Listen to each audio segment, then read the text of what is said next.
4:30 in the morning. Right. That's incredible. And Jump came on, and he just sang over the entire thing. Oh, my God. And then went back to his business. So where are all those tapes of Dave's show, do you think? Great question. Right. I have no idea. Yeah. I mean, that is a really good question. I never even thought of that. Yeah. I mean, you wonder, like, is that just a wash at this point? Do you think he ever hit a stride? Was there ever any shows that you're like, wow, that actually worked? No, I remember probably segments that worked. Okay. Like if anything came up with EMT stuff, medical stuff like that, Right. accidents in the street, anything like that he had personal experience with. Right. I remember he had his sister on once, and I remember that being pretty good. Yeah, Lisa, right? And he had her on. Because she's so not a rock star. Like, she's such a normal person. Right.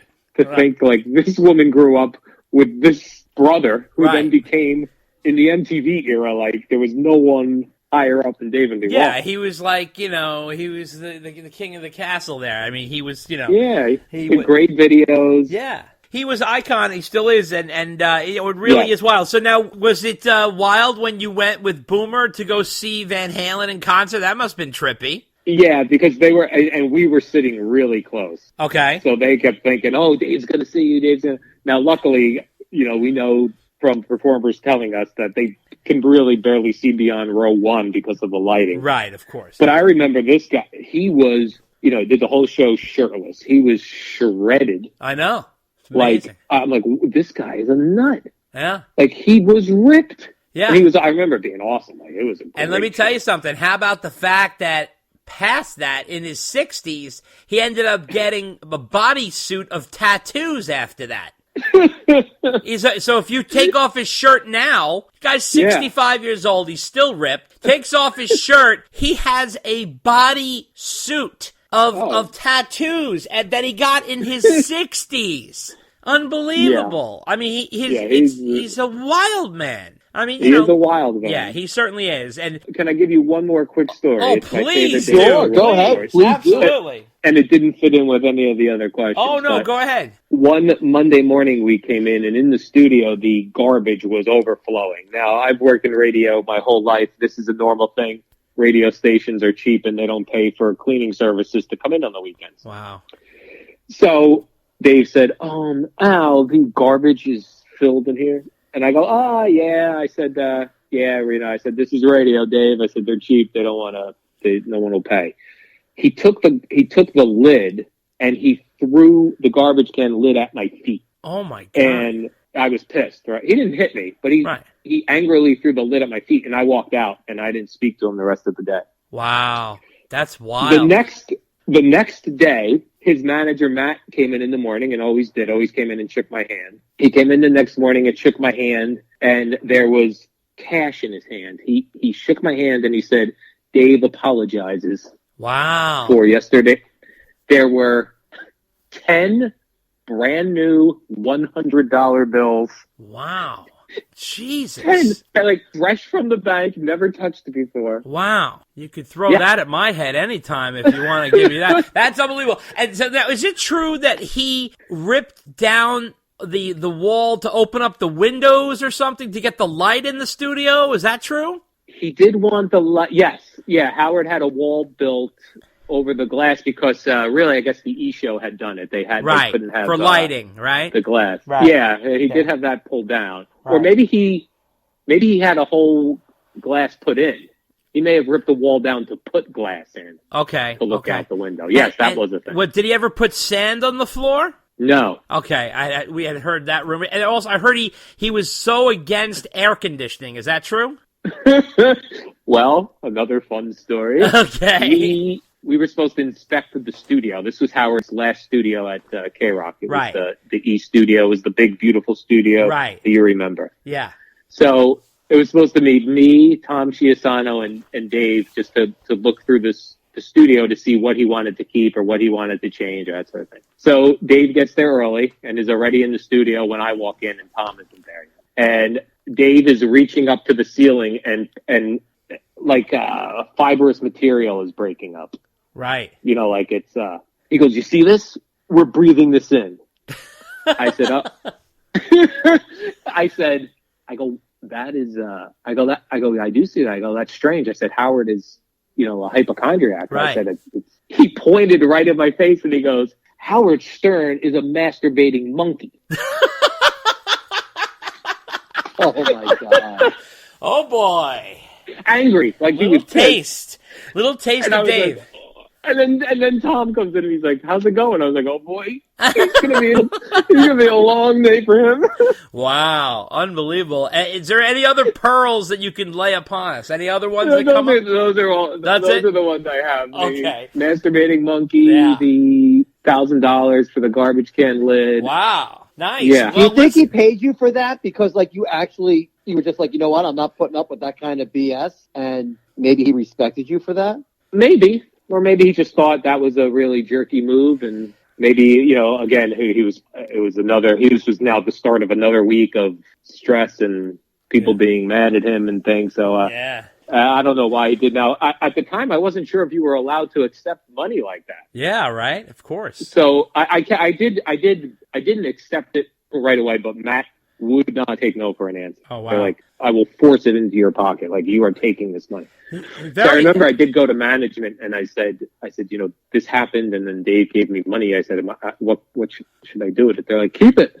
I said, all right. Like, I just wanted everyone to know what was going on. Consider it combat pay. It's like a mafia move. You know what I mean? Like, that's like something like a mafia guy would do. Like, if you, just to, like cover things up. Hey, all right, kid, here's a couple $100. Forget what happened over there. You know what I'm saying? It's like, oh my God, that's crazy. Well, but he went out of his way to make them brand new $100 bills too. Oh, that sure, was the thing. Crisp. Like it was no mistake that those were crisp. Yeah, undies. Exactly. Awesome.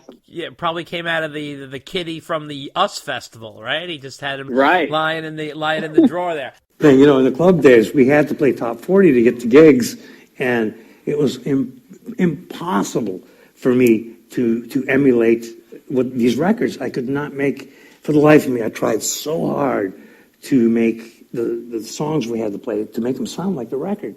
But it was also a blessing in disguise, because all I could do was me. No matter what I played, it sounded like me. And that's why whenever you hear Van Halen, it's Van Halen, because that's all we can do. You hear Alex's drums, it's his drums. It's just the nature of the beast. Hi, I'm Jackie Martling. My brand new autobiography, The Joke Man, Bow to Stern, is being released. Go to JackieTheJokeman.com. Great holiday gifts, easy to wrap. I guarantee you are going to love this book. My name is Noel Monk. I'm the former manager of Van Halen from 78 to 85. You guys are lucky to be listening to Dave and Dave Unchained. Need a laugh? Check out the Funny How Comedy Podcast, which focuses on upbeat conversations with legendary comedians. It's free on Spreaker and iTunes. Check us out on Facebook at Funny How Comedy Podcast, on Twitter at Funny How Podcast, on Instagram at Funny How Comedy Podcast, or email us at funnyhowcomedypodcast@gmail.com. It's an honor, very few bands are as lucky as we have to still have an audience, after pushing 40 years. Well, ladies and gentlemen, we have an incredible guest this evening. You know him formerly from The Howard Stern Show, as well as The Tonight Show with Jay Leno. It is comedian and writer, Stuttering John Melendez. John, how are you? I'm great. How you doing, Dave and Abe? Awesome, man. Well, listen, we're big fans of yours.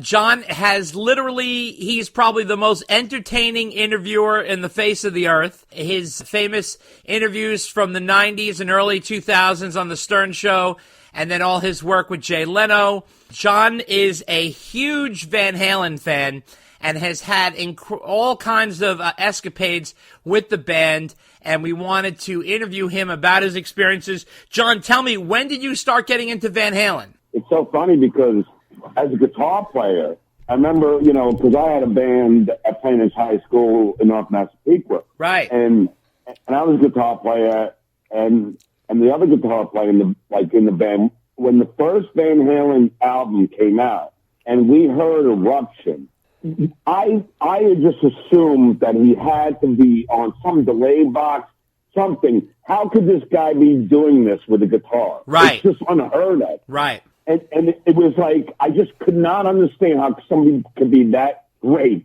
Right. You know what I mean? That's true. That's very true. So tell me, what was your first encounter with the band? When did you first see them live? I saw them at the Diver Down tour at Nassau Coliseum. Okay. Nice. How was that show?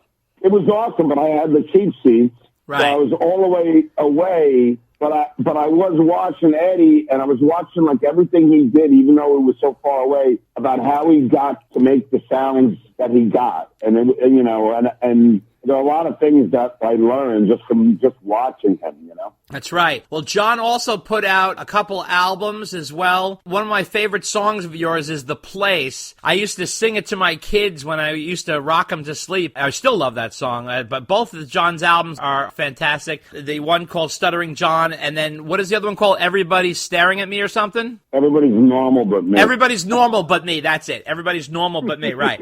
I have both of those albums. Now, those are great.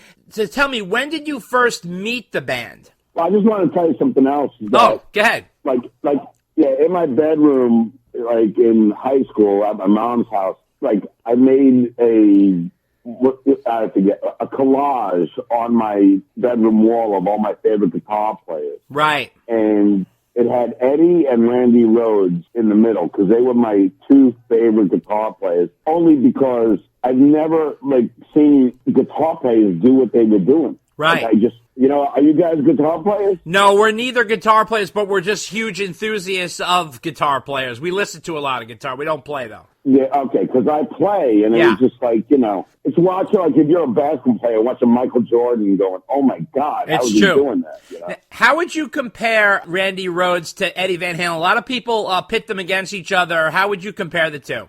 Well, I think Eddie was more the innovator. I mean, Eddie could take, a ukulele and just attach a Duncan pickup to it and do things that nobody's ever heard before. That's true. That's very true. But Randy was a classically trained guitar player. Right. And he took that aspect into how quick his hands were. Right. So they were both just so awesome. There's Glenn Tipton and KK Downing from Judas Priest and Matthias Jams from the Scorpions who could do a lot of those crazy things. Right. I don't know. Eddie and Randy were the first to me as a kid going, oh my God, these guys are freaking crazy. Right. What are they doing? Right. Absolutely. And in terms of the Stern Show, is that when you first met the band? Well, yeah, now I'll get into that. Yeah. But, and by the way, we don't have to be so formal. I'm just drinking beers now. No, it's all cool, man. We're all good. No, it's not formal. I have a agenda. I want to get all the different questions from you. So we promise we will not call you Mr. Melendez. Right. Yeah.